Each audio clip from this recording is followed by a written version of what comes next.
Gail, have you been able to hear any chatter yet or any official reports about what the want is of this suspect? We're working on that still. We haven't heard exactly what the initial want was on this vehicle, but the fact that this driver's armed, that's a telltale sign. Here we go. He's got the window down. Let's zoom in here and get a shot here. I'm getting some information now from our assignment desk that the want is carjacking out of Corona. So that's the word we're getting from our assignment desk. They just talked to the Corona PD and got confirmation on that. But there's a look at the driver, casually driving here with his window partway down, carjacking suspect that's armed and dangerous, shooting at officers at times during the pursuit, and now just kind of casually driving here on PCH. This is in the Harbor City area, not Willowbrook, like I just said a moment ago. It came through Wilmington, but now is in the Harbor City area. Gil, are those gunshots in the windshield from when he shot at police, or are those gunshots at all? I can't really tell. Boy, it sure looks like it. It's hard to tell. He's so casually on the phone talking to somebody. It looks like maybe on speakerphone. Yeah, he's pulling into a shopping center here. This is not a good thing, but yeah, it looks like those are bullet holes through the windshield. So maybe he was shooting through the windshield. We'll try to get more confirmation on that or better look. But here he is in a busy shopping center, and you know the fact that this person carjacked someone doesn't bode well if he pulls into a busy shopping center like that. No, I mean, maybe he's familiar with this area. A lot of times these suspects will go to a place that they could possibly hide out. Maybe he just took that shortcut by random chance, or he knew the area. But back to the rifle incident, Gil, was that something that you were able to witness before we came on there, or are you just hearing that from the reports? No, we're just hearing it from the report. We joined the pursuit when it was in Lakewood off the 91 freeway. That's where we first picked up the chase. But look at this vehicle, blue truck trying to turn there, and the driver squeezing alongside of him. And now he's going to make a right-hand turn eastbound to 253rd Street.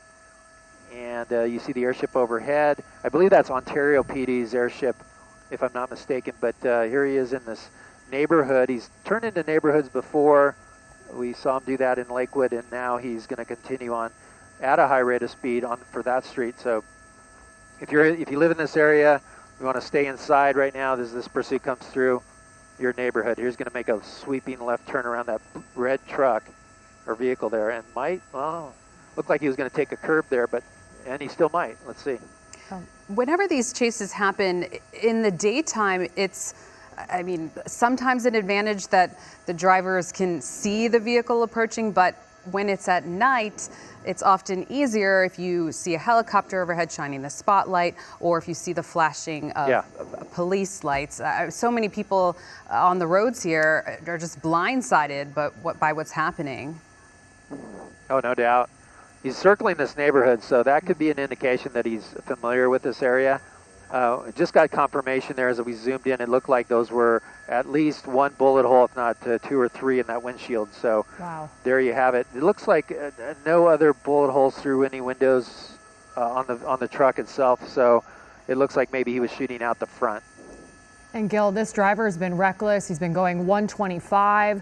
Wrong way of traffic. We saw him just when you were joining in Sky 5 before we took it on the air, almost hit an entire class of students walking across a crosswalk after school let out. It's such a dangerous time for him to be going through residential areas so quickly. It is. It's very, very dangerous. Armed with a rifle, we're hearing. And let me come out to a wider shot so you can see the police behind him there, and now he hits the gas. Takes off again, so he's definitely doing cat and mouse here, acting like he's going to pull over and stop and give up, but he hits the gas and takes off again. So staying on these minor streets here, there's a person that was maybe crossing the street, stopping now here behind some businesses. That might be that same strip mall that he pulled into. So this might be a very familiar area for the driver. Well, sometimes we've seen random people jump. Oh my gosh, yeah, there's so much anxiety always watching these, because you certainly never want to see the suspect hit anyone, a person or another vehicle. But yeah, we clearly don't know what this guy is thinking. We don't know his mental state at this point, but he's just in the last moments of freedom, very likely. And we do know eventually it will end somehow, whether it runs out of gas, whether that is a pit maneuver. Police never want to try to do that when it's too much of a crowded area with a lot of people around. And also that vehicle could be challenging just by the size of it. Absolutely. Here he goes on the brakes. He ran that stop sign on the brakes and then on the gas. So he's definitely toying with those officers in trail there. And we'll see what happens. Well, on the brakes hard there, and then on the gas. Gil, this is still Harbor City? Yeah, we might be coming into Torrance. We're very close to Torrance right now, but still I believe it's Harbor City that we're in. Have you heard any calls for backup from other agencies over the scanners at all? You know, I was trying to listen to Long Beach when he was going through Long Beach. They weren't talking a whole lot about it, but I'm going to try the Sheriff's Department because I believe we're in their jurisdiction now. In fact, that might be a sheriff's unit that pulled into the lead there, and I'll try to get some more information off our scanners as we listen up. If you pull back, how many black and whites are following this suspect right now? We only see that one. Okay, there's two in our shot. Yeah, there's a big parade of PD. That was the sheriff's helicopter, LA County Sheriff's, that pulled through, and it sounds like they are on it. They've taken the lead now because it's, I believe it's going to be Lomita Sheriffs that are in pursuit now. And he's in a school zone. All right, we're losing Gil. But Gil, that suspect we just saw was driving through a school zone. Do you know what? Oh, he just hit that Oh my vehicle. goodness. Oh, man. Okay. Oh, and he crashed. That was it. He just hit that deputy's vehicle. Here he comes All right, out of the let's see what vehicle happens with if his he hands up, and he's going to surrenders. run. He's going to run. He does not have the rifle with him. And wow, unfortunate for that deputy who was in that intersection. He hit him, but it made him lose control of the vehicle. Oh no, he's going to go up to this vehicle another here carjacking. in traffic. He might try to carjack. Here comes an officer.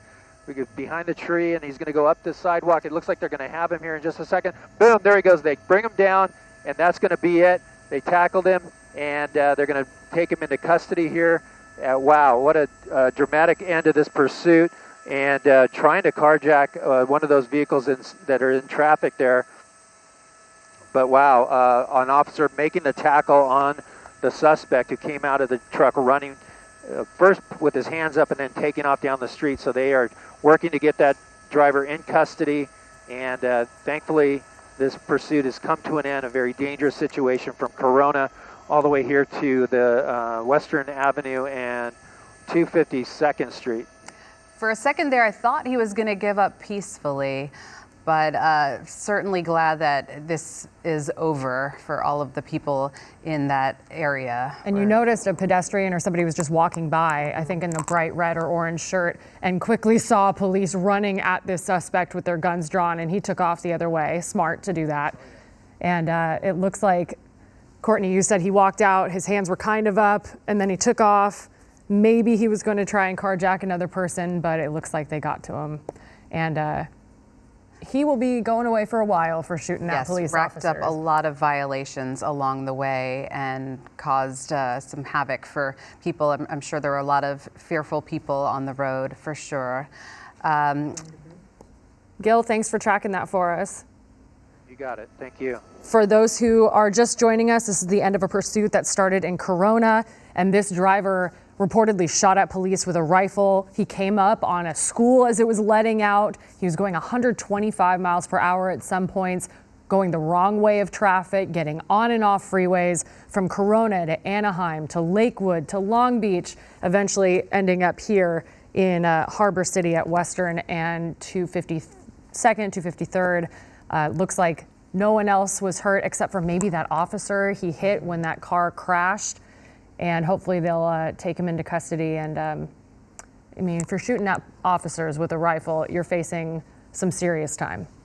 And certainly whenever these pursuits happen, it's an annoyance just to have police officers who could be doing their regular policing duties out in the community be taken away to have to We've got about a dozen officers right there to have to deal with this situation. But thankfully, they got this suspect off of the streets, and hopefully no one was shot at and injured. And I guess you could say a peaceful resolution to this one.